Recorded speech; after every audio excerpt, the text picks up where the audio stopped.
Minute समय लेकर मैं पहले ही डिसीजन ले लेता हूँ कि मेरे को ए बी में से कौन सा क्वेश्चन करना है, मतलब क्वेश्चन नंबर 2 का ए करना है कि बी करना है, क्वेश्चन नंबर 3 का ए करना है कि बी करना है। मैं पहले ही एग्जाम जैसे स्टार्ट होता है, क्वेश्चन पेपर मिलते ही मैं वहां पे अपना दिमाग में माइंड मैप बना लेता हूँ कि कौन सा क्वेश्चन करना है, कौन सा क्वेश्चन हमको आता है। और इसके पीछे का कारण ये है कि अगर आप ऐसा नहीं करेंगे और जब आप लिखना चालू कर देंगे, तो आज की इस वीडियो में मैं आपको बताने वाला हूं कि यूनिवर्सिटी एग्जाम में मैं पेपर किस प्रकार से लिखता हूं। देखिए, सबसे पहले मैं आपको बता देना चाहता हूं कि मेरा बीसीए कंप्लीट हो चुका है, मैं अभी एमसीए कर रहा हूं, फर्स्ट सेमेस्टर का एग्जाम अभी वर्तमान समय में मेरा चल रहा है। तो मेरे को बहुत ऐसे बच्चे लगातार कमेंट कर रहे थे कि भैया आप यूनिवर्सिटी एग्जाम में पेपर किस प्रकार से लिखे हैं। तो आपको बता देना चाहता हूँ, मेरा जितना भी वीडियो है ना, मेरा खुद का अनुभव पे वो वीडियो डेडिकेटेड रहता है, कुछ सीनियर से मैं बात करके ही वीडियो बनाता हूँ। सबसे पहले बीसीए मैंने 3 साल जो यूनिवर्सिटी एग्जाम दिया था ना, मैं इस प्रकार से दिया था कि कभी भी मेरा किसी सब्जेक्ट में 100 में 80 के नीचे नहीं गया है। और इसी के कारण मेरा बीसीए में 82% फाइनल जो ओवरऑल जो परसेंटेज बनते हैं 82% है। पहले मैं बताना चाहता हूं कि मैं यूनिवर्सिटी एग्जाम पेपर किस प्रकार से अटेम्प्ट करता हूं, तो इस वीडियो को अच्छे से देखिएगा। चाहे आप बीसीए के बच्चे हैं, एमसीए के बच्चे हैं, या बीकॉम कर रहे हैं, बीए कर रहे हैं, बीएससी कर रहे हैं, या बीटेक कर रहे हैं, किसी भी डिग्री कोर्स को कर रहे हैं, तो आप इस वीडियो को जरूर देखिएगा, आपको बहुत सारे फायदे होने वाले हैं। तो चलिए इस वीडियो को स्टार्ट करते हैं। स्टार्ट करने से पहले आपको बता देना चाहते हैं, अगर आप मेरे से डायरेक्टली कोई क्वेश्चन पूछना चाहते हैं तो प्रियांशु सिंह 6205 जो आपको स्क्रीन पे नीचे दिख रहा है, यहाँ पे इंस्टाग्राम पे आप डायरेक्टली मेरे को मैसेज कर सकते हैं, डीएम कर सकते हैं, वहाँ से हमारी और आपकी बातें पर्सनली हो सकती है। इसके साथ साथ आप मेरे टेलीग्राम पे ज्वाइन कर लीजिएगा, उसका भी लिंक आपको डिस्क्रिप्शन बॉक्स में मिल जाएगा। इस वीडियो को मैं स्टार्ट करता हूँ। देखिए, जब भी मैं यूनिवर्सिटी एग्जाम का पेपर देने जाता हूँ तो मैं बाहर से ही प्रिपेयर होकर जाता हूँ कि कोई भी ऐसा क्वेश्चन आए तो मेरे को छोड़ना नहीं है, किसी प्रकार से एक नंबर का भी क्वेश्चन को छोड़ के नहीं आना। ये मैं प्रिपेयर होके बाहर से ही जाता हूँ। मैं ओवरऑल सभी सिलेबस को पढ़ लेता हूँ, एटलीस्ट इतना तो कर ही जाता हूँ कि किसी भी यूनिट का मैं एक टॉपिक भी छोड़ता नहीं हूँ। एक बार एटलीस्ट गूगल से उसका पीडीएफ ही देख लेता हूँ, कुछ वेबसाइट से कुछ इन्फॉर्मेशन कलेक्ट कर लेता हूँ, जिससे कुछ भी एग्जाम में मैं लिख के आऊँ।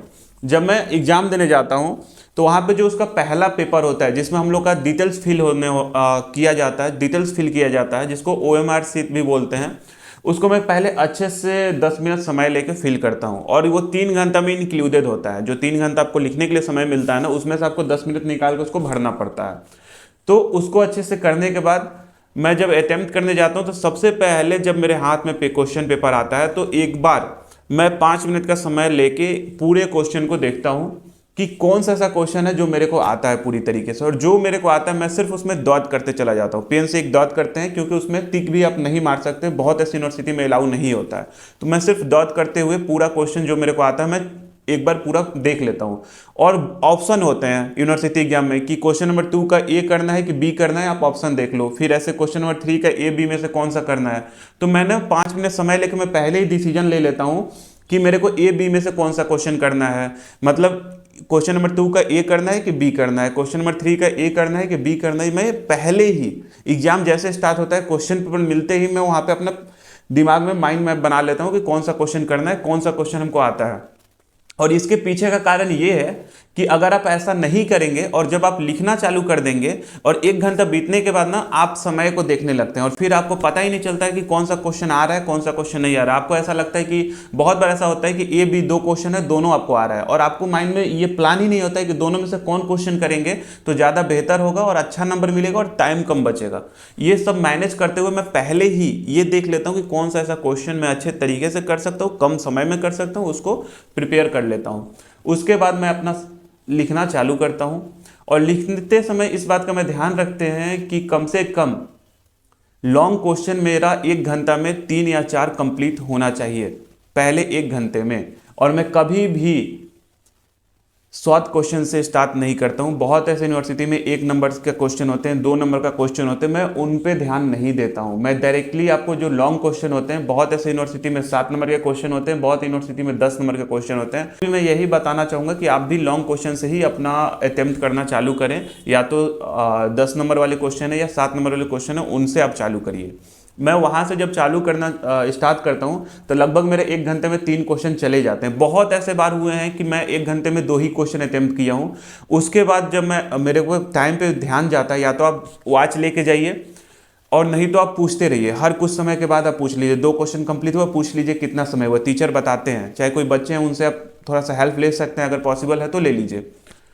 उसके बाद मैं क्या करता हूँ ना कि टाइम को मैनेज करते हुए जब मिडिल का जो 1 आवर बचता है ना, उसमें लॉन्ग क्वेश्चन मैं 3 और कर लेता हूँ किसी प्रकार से, और फास्ट लिखता हूँ। उस बीच वाले जो घंटे होते हैं ना, उसमें मैं बहुत फास्ट लिखता हूँ, और कोशिश करता हूँ कि जो क्वेश्चन का आंसर हमें नहीं भी आ रहा है उसको भी मैं बना के लिखूं, और ज़्यादा मैं सोचने में अपना समय ना दूं। बहुत ऐसे मैं बच्चों को देखा हूं कि जैसे क्वेश्चन नंबर 3 उनको बहुत अच्छे से आ रहा है और वो लिखना चालू कर दिए, आधा पे जाके रुके हुए हैं। क्यों भाई?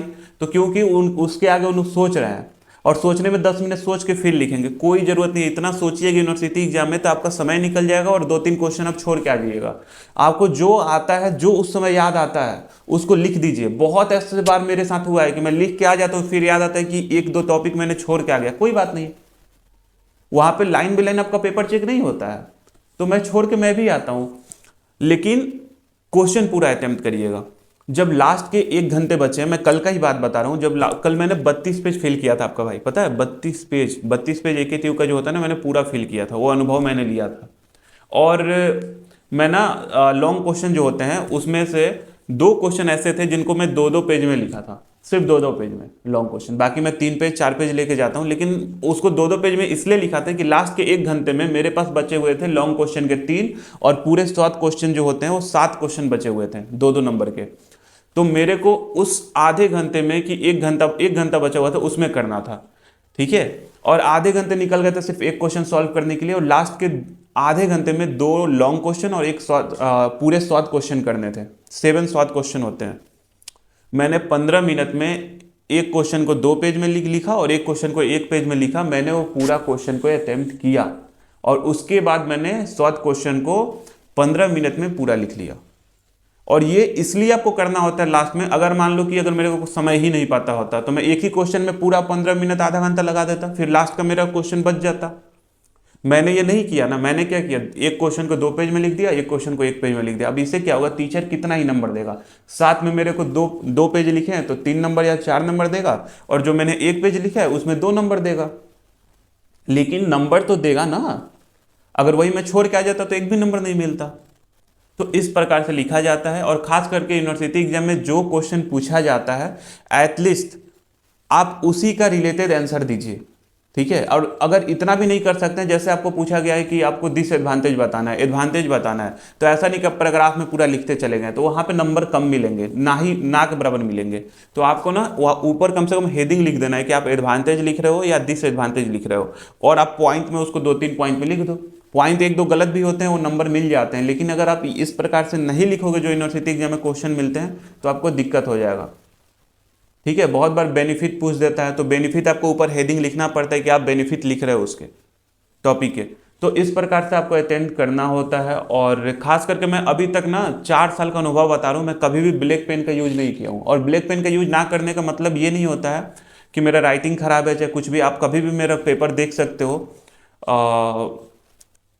मैंने कभी भी ब्लैक पेन का यूज इसलिए नहीं किया कि टाइम कंज्यूमिंग होता है, और साथ में ना बहुत बार ऐसा होता है कि जो चीज़ आप गलत भी लिखते हो ना, ब्लैक पेन उसको हाईलाइट कर देता है।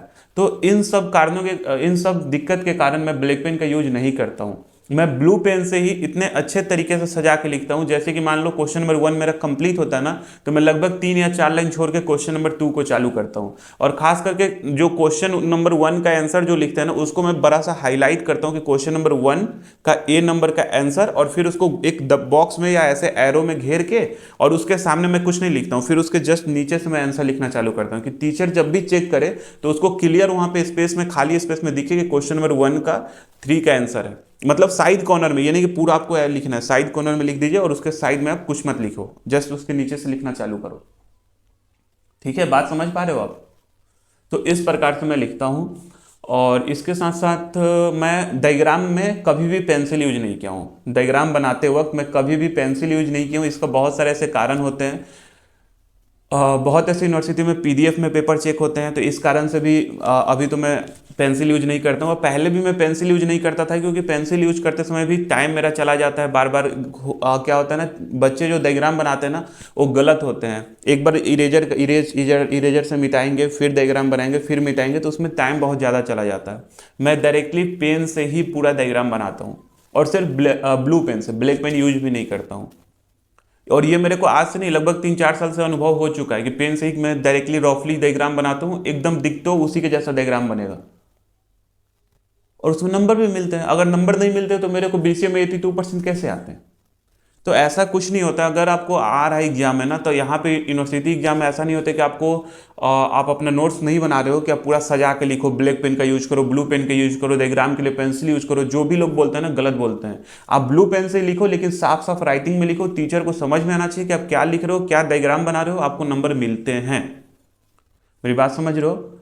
इस वीडियो को मैं इसलिए थोड़ा सा लंबा लेके चल रहा हूँ और अच्छे से समझा रहा हूँ कि इस वीडियो को देखने के बाद ना जो बच्चे देखें, पता चलना चाहिए कि भैया किस प्रकार से पेपर को अटेम्प्ट करते हैं, जिससे उनको कभी भी दिक्कत ना हो और वो भी उस प्रकार से पेपर को अटेम्प्ट कर पाएं। इसके अलावा कोई भी आपके मन में अगर क्वेश्चन मेरे से पूछना हो तो आप इस वीडियो के नीचे जरूर कमेंट करिएगा। मैं उसका रिप्लाई या लाइक कर दूंगा, मतलब आप समझ जाना कि मैं उस पर वीडियो बना दूंगा। ठीक है? क्योंकि मैं सभी बच्चों को रिप्लाई नहीं कर पाता हूँ, मेरा खुद का पढ़ाई है और इसके साथ साथ मेरा और भी काम है। और जो बच्चों को और भी पर्सनली मेरे से बात करना है, जैसे मैंने आपको पहले ही बताया, आप मेरे इंस्टाग्राम पे ज्वाइन हो सकते हो, टेलीग्राम पे ज्वाइन हो सकते हो। इसके साथ साथ इस वीडियो को सब्सक्राइब जरूर करके जाइएगा और अपने फ्रेंड सर्कल में इसको शेयर जरूर करिएगा। वीडियो कैसा लगा बताइए। मिलेंगे हम लोग नेक्स्ट वीडियो में, तब तक के लिए जय हिंद, टेक केयर।